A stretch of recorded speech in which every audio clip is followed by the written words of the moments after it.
Hello, ladies and gentlemen, boys and girls. Welcome to VUX World. I am your host, as always, Kane Sims, and you might be wondering what's going on with my voice. All will be revealed in just a short while. But first, let's switch it up. I'd like to give a shout out to our presenting sponsors of VUX World, Deepgram and Symbl.ai. Deepgram is one of the leading automatic speech recognition providers out there. It is fantastic technology. If you're building voice bots, if you're building anything to do with voice assistants, or even if you want to do speech to text transcriptions, Deepgram is the place to go. It's got immense speed, incredible accuracy, and rarely, compared to others out there in the market, you can actually retrain the Deepgram speech recognition models to become more accurate on your specific industry or domain. Something that is overlooked often when it comes to the creation of voice bots, but once you hit that wall and you can't get any more accuracy out of it, you will soon find that retraining speech recognition models leads to dramatically better data being fed into your NLU, which means better customer experience. To learn more, visit deepgram.com/VUX World. That is deepgram.com/VUX World. Let's switch it up again. Shout out to Symbl.ai, our second presenting sponsor on VUX World. Symbl.ai makes it super simple for you to implement literally the world's leading and bleeding edge conversational intelligence technologies.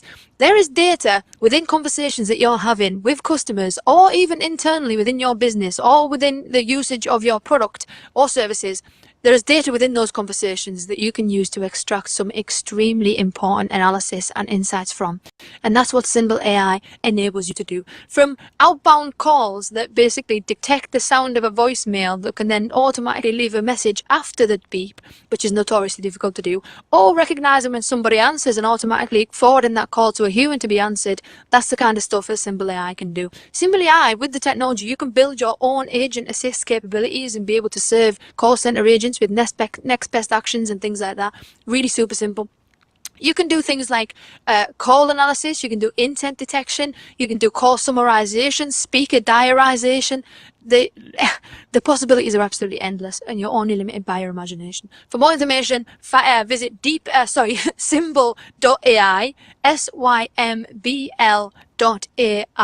That's Symbl.ai. For more information, honestly, you will not regret checking Symbl.ai out. Okay, now let's switch it up again.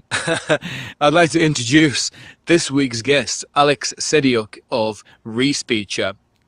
You might have guessed by now, this voice, this technology is what Respeecher does. It is bleeding edge speech synthesis technology. A lot of you that listen to this will be familiar with text-to-speech. You'll be familiar with some of the frailties and limitations of text-to-speech, and you'll probably know, especially if you're listening to the podcast and you're not watching this video being distracted by all the bright yellow that's kicking around on your screen, you will know that speech technology, speech synthesis technology, you can usually discern it. You can usually pick out a synthesized voice compared to a real human voice. With Respeecher, you'll probably notice that the lines are beginning to get a little bit blurred. This technology is being used in Star Wars. It's being used in a whole bunch of top flight productions. It's used throughout the gaming industry. The use cases are absolutely, never ending. And we're going to be getting into this technology, how it works, how it can be used, and what the future of this unbelievable technology is. So without further ado, ladies and gentlemen, please welcome Alex Serdiuk onto VUX World. Alex. Welcome. Hey there. Hey. How good is that? Thank you so much for having me. No worries. No, thank you so much for one, for putting that together, and two, for even joining us. I know that we've been fairly animated in that video, which was of course recorded a while back. Things have changed dramatically since then, especially or particularly in Ukraine, where you currently are at the moment. So thank you, one, for doing this. I've said that we didn't have to do this. You were still kind of keen to do it. So thank you for joining us. And thanks for joining us at a time when it is not great where you are right now. Yeah, the things are not great, though Ukraine is extremely united and gives a very good response to what happens. But what happens is crime against humanity, and we should keep thinking about that from inside and outside Ukraine. I'm currently in Western Ukraine. Our team, we have 35 people in Respeecher. They're spread around the country. We have folks in Kyiv that's currently under missiles attacks. We have people in Lviv. We have people in where I am. And some folks got abroad, and some part of the team is actually foreigners. We haven't asked for international community.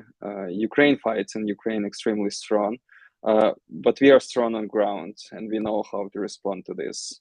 But our sky is not protected enough, and that's the way how that country, how Russia kills our innocent people. So if you guys can influence your local authorities, if you can join protests and just tell everybody around that Ukraine asks for closing the sky because we don't have enough protection from those missiles that just being directed to our cities, to civilian buildings, that's something we urgently need now. Otherwise, we really appreciate for the whole support we are receiving from the outside of Ukraine, and we changed the world now. And thank you for being on our side. Definitely. I think the whole world is on Ukraine's side. You know, I think there's definitely some political things going on as to why other countries haven't got involved yet. Who knows why that is? But I think the whole world is definitely on Ukraine's side, and it is an absolute barbaric situation to be in with that kind of megalomaniac, egotistical. You know, it can't even words don't even describe the person who is kind of, you know, at the kind of end of all of this kind of stuff. It's absolutely ridiculous. But yeah, definitely full support coming from over here, and hopefully this message is getting out to people who can influence and all that kind of stuff. And please do, you know, the part of the podcasts that get listened to the most is the first kind of 10 minutes typically. And so for those that are tuning in, which is likely to be most of you, whether it's on the podcast or the LinkedIn and YouTube, usually very rarely, in fact never, do I say please share these episodes and please share it with whoever you might find it useful. But I think this time there is definitely a reason for you to share that. I think your message there, Alex, is an incredibly important one. So if you are tuning in, please do share this message, and full support from this side, and hopefully it can all be brought to an end, you know, sooner rather than later, because it's as you said, it is a crime, absolute crime on humanity, and it needs to be sorted. Thank you, Ken. We'll talk Respeecher, maybe switching topics, and for a very brief moment in time might give us a bit of escapism from the absolute, you know, terror that Putin is involved in at the moment over there. So maybe if we can very briefly take a trip into some kind of temporary escapism, it might be worth trying at least. And again, thank you for being here, and thank you for cracking on. For those that don't know Respeecher, that intro in the beginning there was basically says all you need to know about what the technology is and how it works, I suppose. But for those that are not familiar, who maybe's missed that beginning piece, tell us a little bit about Respeecher and what Respeecher does. Yeah, of course. So basically, we developed the technology that lets one voice sound exactly like another voice, and it's very different from the majority of synthetic speech technologies in the market. We work in acoustic domains, so we enable a human to speak in the voice of another particular human, while the majority of technologies in the market would be text-to-speech that uses text input and then produces sound based on the text input.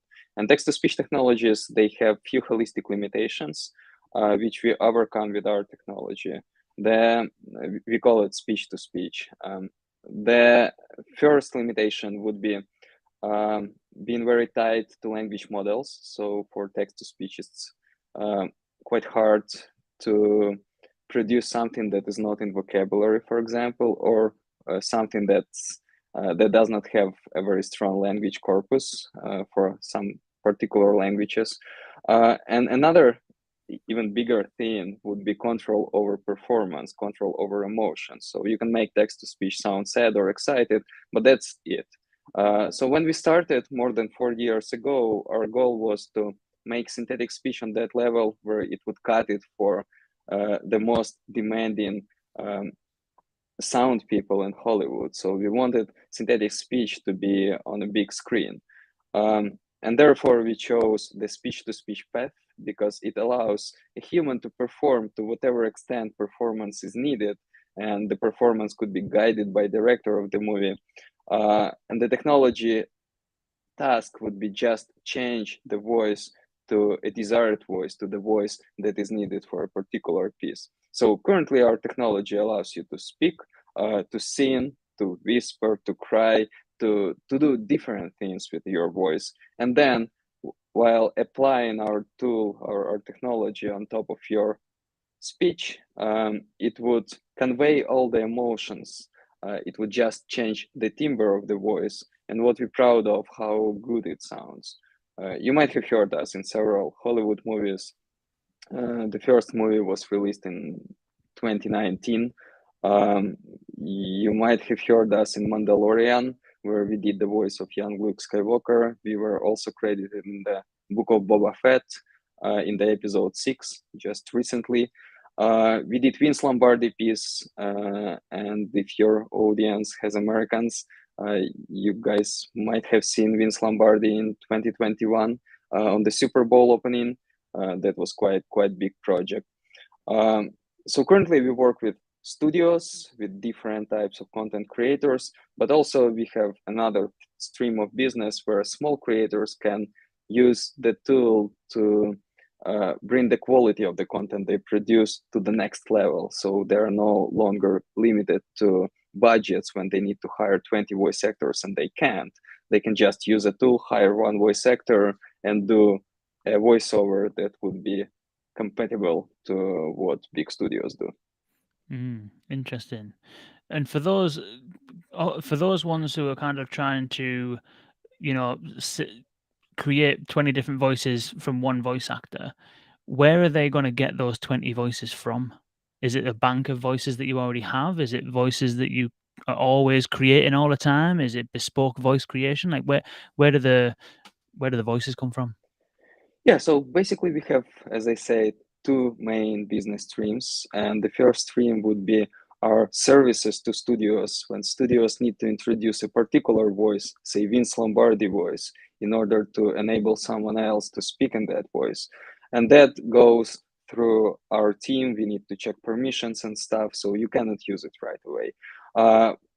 The thing that was used for the opening of this podcast was Voice Marketplace. And Voice Marketplace is a tool. You can find it on our website, and it would allow you to record your lines and get those lines converted into 50 plus different voices. And those would be not just human voices. We also have cats, dogs, and some funny sounds, which could be very usable for sound post-production. Those voices are copyright free. They actually belong to people, so we recorded real people for them. We anonymized them, and they belong to average people. And you can use it for the content you're creating. Interesting. It's I can't. I don't even know where to start because it's so crazy. Let's start with the studio. So you won an Emmy for the work that you did with Nixon. Can you tell us a bit more about that use case and how that come about and what your involvement was? Yeah, of course. It was a great project back in 2019. We connected with MIT people that had this very cool idea of creating a piece of alternative history using the most modern synthetic media technologies. And they had an amazing idea. They wanted to make Nixon say the speech that was written in case if Apollo 11 mission would go wrong. The speech is extremely powerful, but it never was said because Apollo 11 mission was a success. So it stayed in archives for years. Our involvement was to do the voice, basically. That's what we used to do in all our projects. The project was a while back, so when we listen to the sound in this project, we still feel a bit bad about that. We pitch them to redo the project now because we can make it sound way better. Another technology company that participated in this piece was Emmy AI. Their technology enables an existing footage to move lips according to lips movement of another actor to another footage. Right. So you can see it on moondisaster.org. And just recently, in September 2021, it won an Emmy Awards, and Respeecher is also eligible for Emmys. And if I were in Kyiv in my office, you would see them behind me. So where do you get the data from to do that? Did you have to go trawling through old footage of Nixon? Like, is that the basis for it all? Look, usually when we need to do resurrection or de-aging projects, we ask our clients to get us as much data, as clean data as they can. So they actually went to Nixon library, they talked to Nixon library and got archival footage and archival materials, recordings of Nixon, which we had to process very hard because this data was quite old.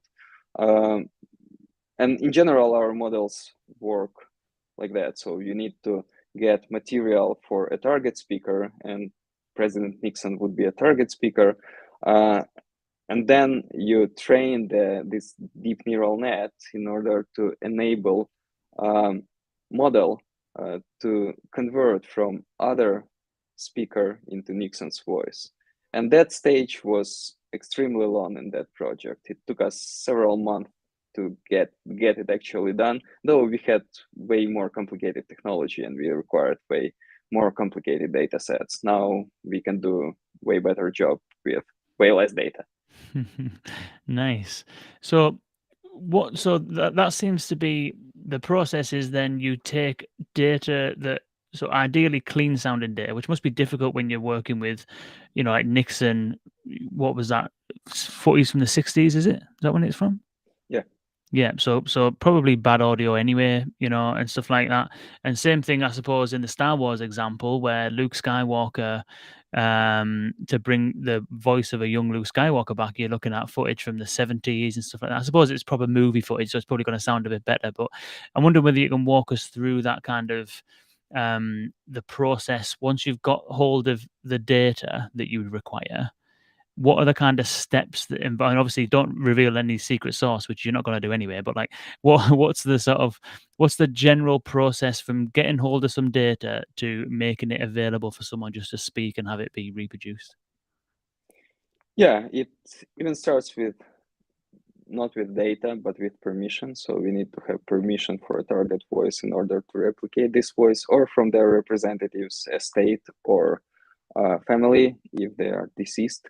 In case of like de-aging projects, or resurrection projects, when we need to get data from past, we ask our clients to send us as clean data as possible and as homogeneous data as possible.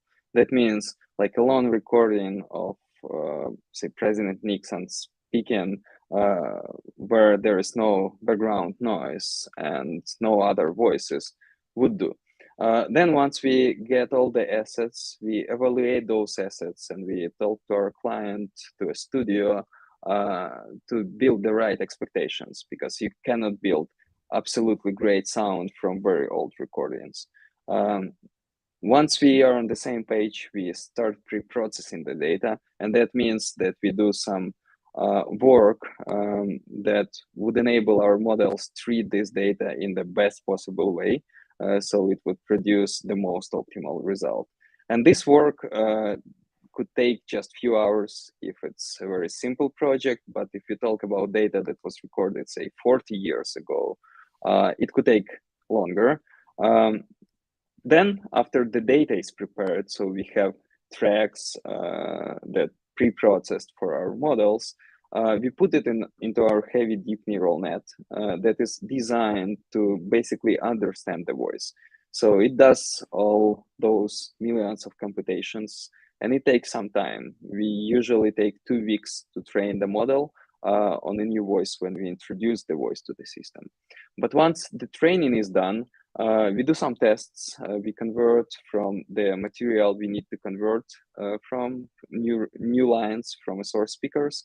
And then, depending on clients' feedback, we can adjust our model. So we have some flexibility in terms of recording conditions, in terms of audio quality, even in terms of some creative themes. So we can apply some interesting tricks to meet some creative expectations of our clients.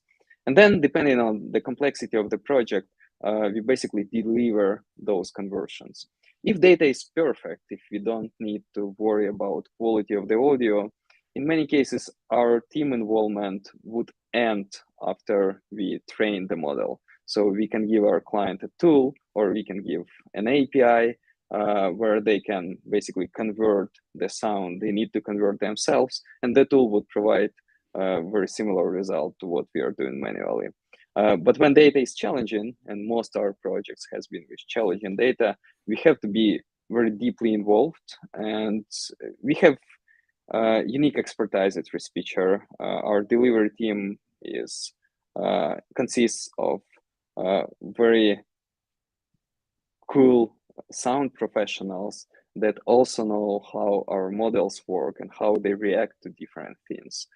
So they can provide a unique white glove services for studios. Interesting. What are some of them? Is the predominant challenge around the audio quality that you get given initially, or is there other challenges that different audio types present to the model when you're trying to change things? Like, what's the biggest, or is it licensing? What's like the biggest challenge for you usually? It's actually both. I mean, it all depends on what output is expected by client. We had to work for years to bring our technology on that level of quality of the sound, but that's not just sound itself. It's also a lot of different things that would make the system usable for different types of content creators. So we had to work hard on making emotional range wide. Say a year ago, our models were not able to sing at all. So they used to work with small, short phonemes. But now we can do very decent singing, and we actually have some project when we can enable a singer to speak in the voice of another singer, and that's amazing. We had problems with accents, and now those problems has been eliminated. We had to train our system for longer in order to get results. We required even more of target speech, and now we need less data to produce the same result. And in some of our projects, we had only like 2 to 5 minutes of target speech, and we still were able to do that. Another huge challenge for our team, the technical challenge that we managed to solve previous year, would be robustness. So our models always used to make mistakes. That would be like phonetic errors. So like some number of the lines you produce would have those phonetic errors. And that might be not a big issue for film production, right? You still record many takes for a single line. But for many other applications and for long form content, like for audio book, it wouldn't do, because you cannot allow mistakes in a long form content conversion. So we solved this issue, and now we have the system that's capable of working without doing those phonetic errors. And we now enter the long form content market. And we have even delivered several projects when we had a long piece of content and a very short time to deliver the result. A good example would be a project in Puerto Rico we did this summer, where we had to voice over the whole basketball game in the voice of very famous basketball commentator who died 20 years ago, but he's the voice of basketball in Puerto Rico. And we had just one night to do that. Someone else recorded the whole commenting part on the whole game, and we delivered results in 4 or 5 hours. And the next day it was on Telemundo, so it was on a big screen, and that was quite a proof for us internally that we finally can do what we call reliable, long form, fast voice conversion. Wow. Wow. Because long form is a massive problem, because I mean, anyone who's had, you know, like for example, Pocket. I know I've used this a few times. So Pocket, you can save articles to it and then it will read you them back later. And you just can't help but zone out. It's in the middle of reading it, and then all of a sudden your concentration will drift, and you know, and TTS does that, doesn't it? It's really bad at long form, because I suppose it's a bit like my voice, to be honest. My voice doesn't tend to go up and down much. It's very monotone in the middle, which is why that might be why most people tune into the beginning of the podcast. I might bore them, but but the TTS is historically bad at being like engaging, isn't it? Is that kind of the one of the kind of things that Respeecher is getting around, in that basically you're not reliant on a standardized model that delivers a standardized tone throughout. It's basically down to the performer, isn't it? Yeah, of course, we heavily rely on humans, and that allows our technology to produce content that would be of higher, I would say quality, but it might not be fair enough. It would be just different type of content. So you wouldn't put text to speech in a very good high quality audio book, because text to speech has those robotic sounds and stuff, even though it becomes better. But on the other end, you wouldn't make text to speech deliver all those emotions that a professional voice actor can deliver, or a human being in general can deliver. So if you imagine a very complicated text-to-speech system that would have a lot of controls over different emotions and different things related to emotions and performance, it wouldn't be usable, because the vocal apparatus we were born with, it has thousands of those controls, and it's just easier to say.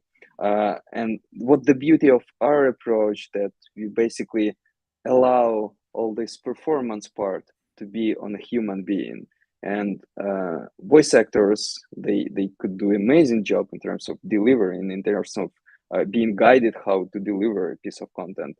The thing is, we detach them from their voice. So basically we can scale voice actors, we can enable very high demand voice to be driven by many different voice actors, and that reshapes the industry of voiceover. But it's still an industry of voiceover when we talk about speech-to-speech technology like ours.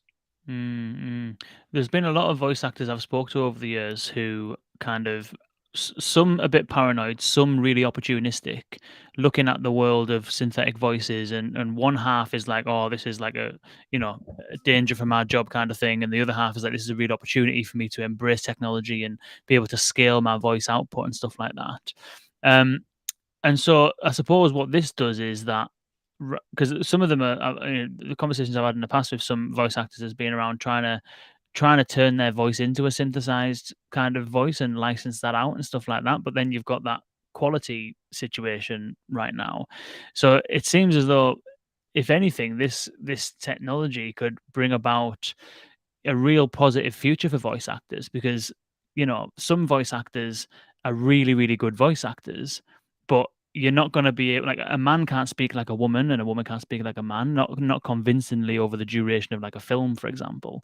And so it gives, and I'm not saying that, like, I suppose what I'm saying is that it gives voice actors flexibility to be able to stay doing their craft, but be able to still scale themselves into in a different way, basically, isn't it?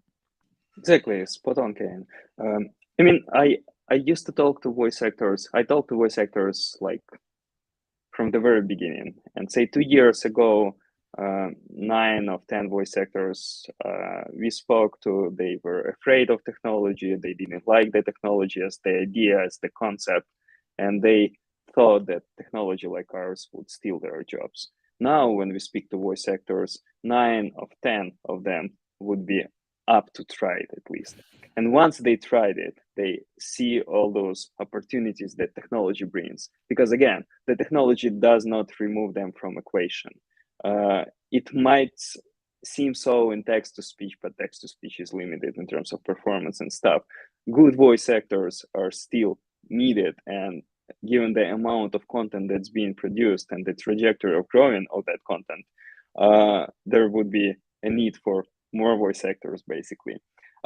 We recently did a very good podcast with Engan Gutsa, who is quite famous in voice actors field. I would encourage your listeners to listen to that podcast. We spoke a lot, and then we did some interesting demos with Anne.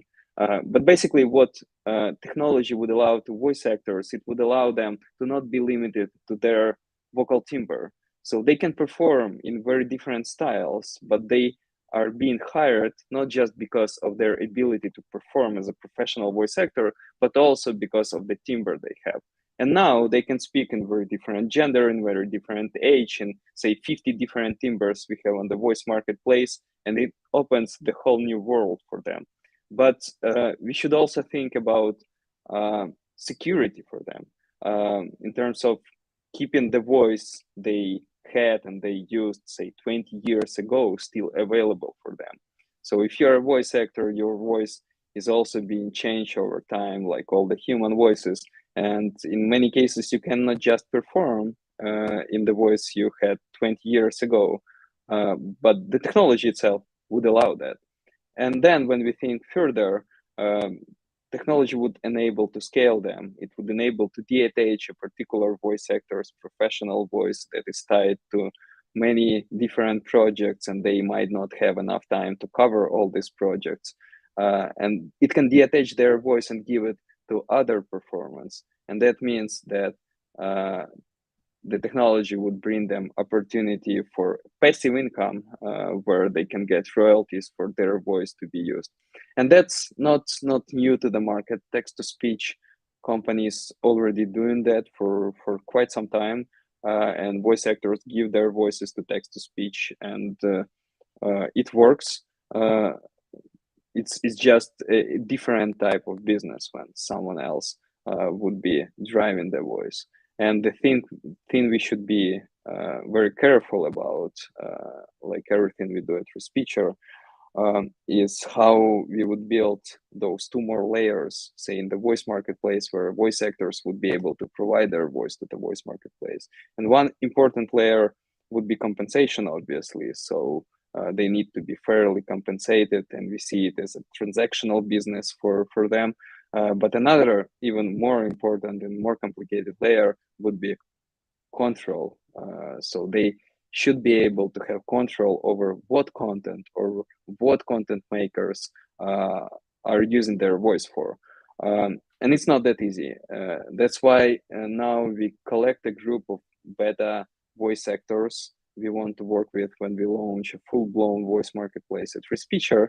And we want to build those two layers together because we need their feedback from the very beginning. We need to understand what they're up to in terms of giving control of their voice to other people in the system. And there could be very, very different scenarios. Someone can say that I'm fine if this particular studio uses my voice for whatever they do. I trust this studio, they do a great job.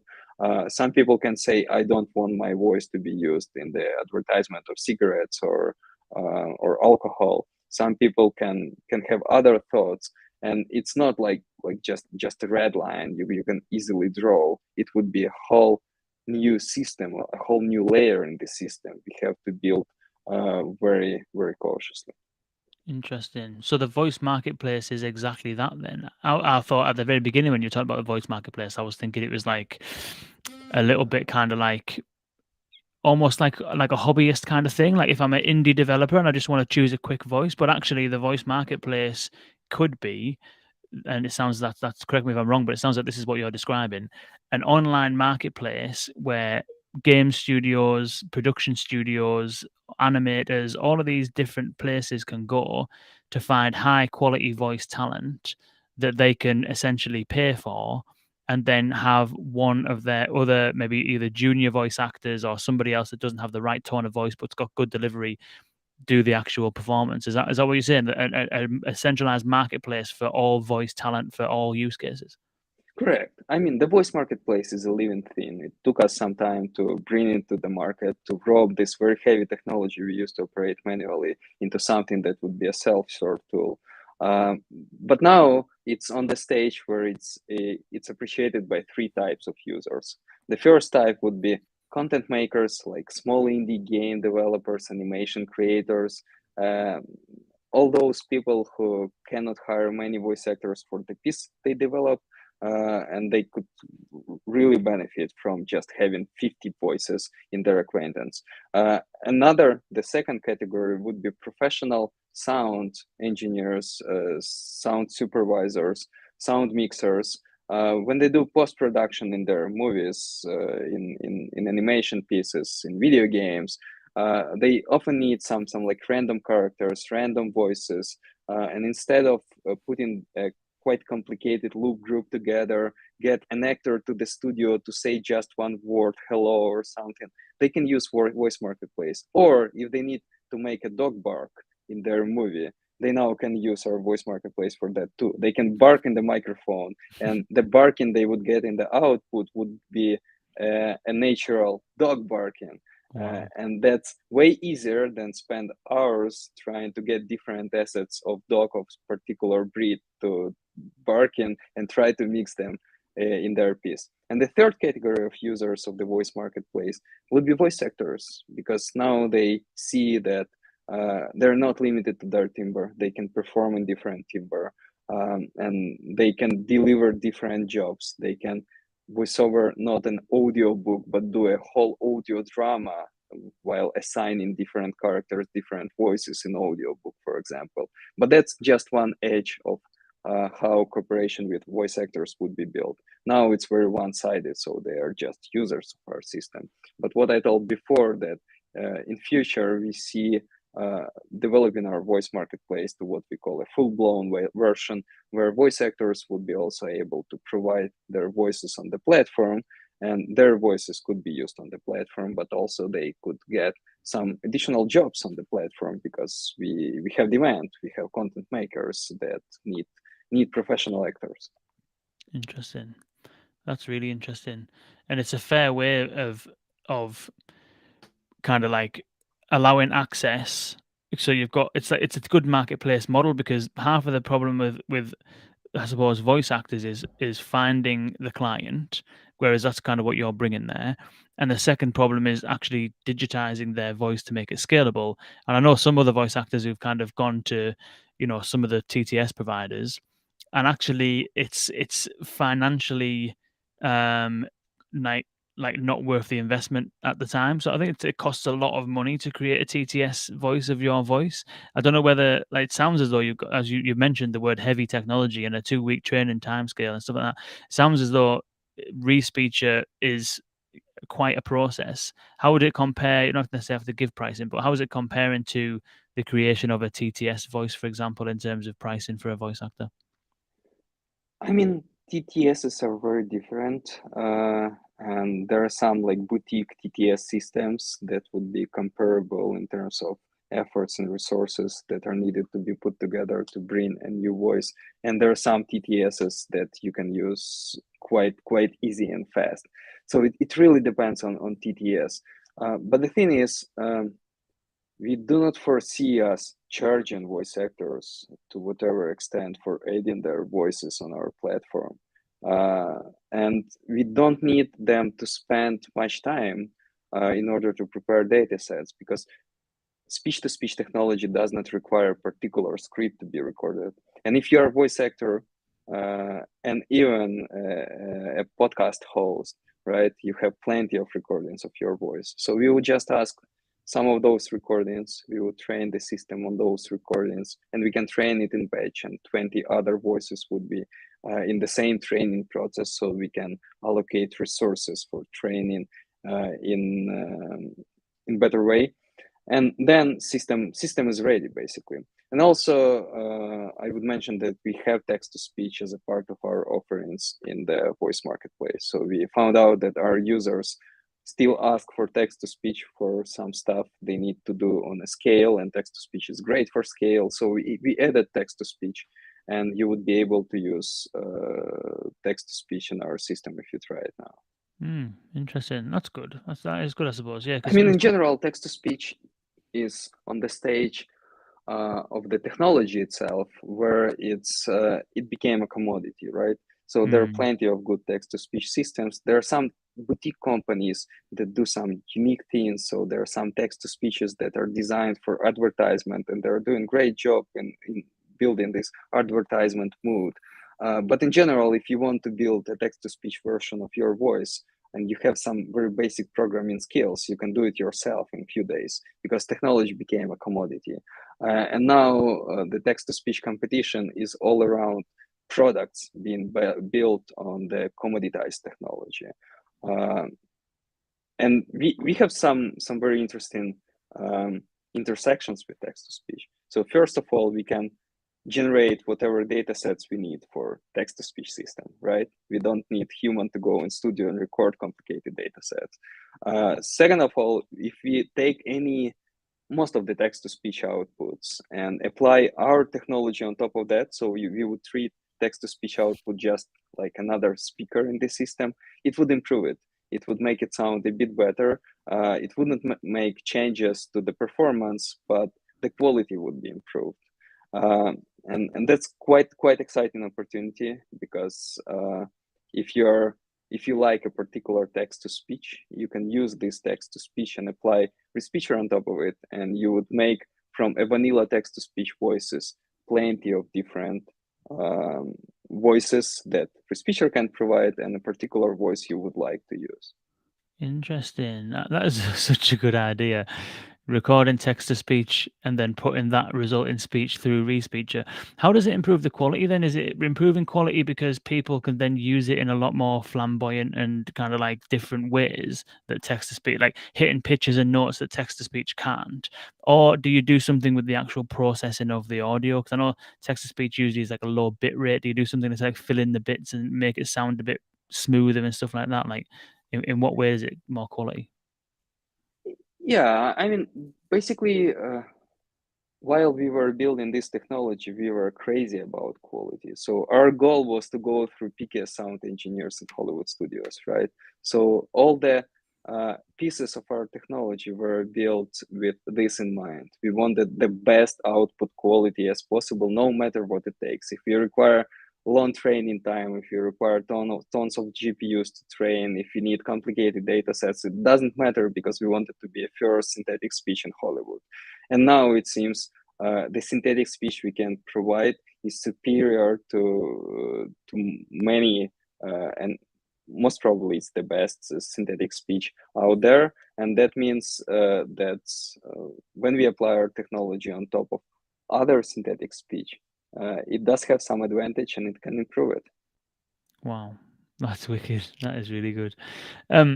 So we've mentioned about how this technology can recreate lost voices, like Luke Skywalker and Nixon.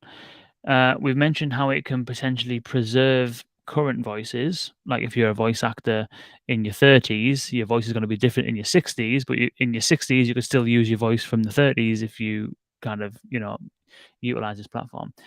Is there also an accessibility angle here? Is there any accessibility-based use cases that you've observed? Like, I don't know, people who are maybe either losing their voice or unable to speak, or I don't know. Obviously, maybe not, given that you take speech as an input. But I'm just wondering whether you've thought about the accessibility kind of angle and whether there's any use cases around there. Yeah, of course. I mean, we struggled a lot with the complexity of our technology, so it has been always heavy. But once we solved several issues in the end of 2021, we started to explore healthcare markets in more precise way. And we just recently did some very good experiments where you can take a speech of a person who suffer from a health condition where they can speak, but their voice is very distorted. And good example would be laryngectomy, where it does not sound good at all. It's very distorted voice. But you can take this voice as input into our system and convert it into a voice, and it would sound better. We now do a lot of experiments in that field, but it has a lot of potential because our very initial experiments showed that in case of, say, laryngectomy, we can provide a speech that would be almost indistinguishable. So you wouldn't notice anything wrong with the voice. And now we have real-time systems. So now we can transform voice almost on the fly with a very small delay. And that means that with a real-time system, you can enable millions of people who suffer from those diseases that distort their voices to be able to communicate better. And that's an amazing use case. Aside of healthcare use cases, we recently explored a few more and got some initial traction. So we made our models to do cross-lingual voice conversion recently. And that means that if we have recordings of, say, Tom Hanks speaking American English, we can make a Spanish speaker or Ukrainian speaker speak in their language and then apply system to make it sound like Tom Hanks, like it was said from Tom Hanks' vocal apparatus. And it wouldn't have accent. It would sound like Tom Hanks being Ukrainian native speaker or Spanish native speaker. And that's an amazing opportunity for dubbing and localization, obviously, in very different fields, not only movies dubbing and localization. Another cool application we found out is very interesting, is where you can apply a real-time system for support. So you can make a call center speak in one great voice, or you can make a call center speak in a famous voice if you want, or you can adjust the voice of call center to a client desire. So if you can like to listen to Scarlett Johansson when you call your bank and your bank has an agreement with Scarlett, you can listen them all the time you call. And that's quite cool use case. Another thing, we found out that in many cases, when we talk about high demand voices, it doesn't mean that those high demand voices are professionally trained to be actors or voice actors. I mean, soccer celebrity could be a very high demand voice. They could have contract with Adidas and they need to produce a lot of content, but they're not trained to be in front of microphone. They cannot deliver the same level of quality of performance as professional actor can do. And technology would allow them to do what they like to do sports, while professional voice actors would be doing voiceover work for them. And the delivery quality would be better even than this type of celebrity would do that themselves. So it's not just about scaling, it's also about delivering better results. Interesting. That is really interesting. I mean, the translation thing is absolutely unbelievable. I mean, I know you mentioned that it's not just about scaling, but in terms of on the translation front, I mean, if you look at how many, Netflix series now are filmed in, like, Squid Game is a prime example. Imagine having all of the actual actors performing that, or Tom Hanks does a film, obviously inevitably it gets translated into a bunch of different languages all over the world, and it's different voice actors that need to do it, and so there's a little bit of authenticity lost because it's not Tom Hanks speaking.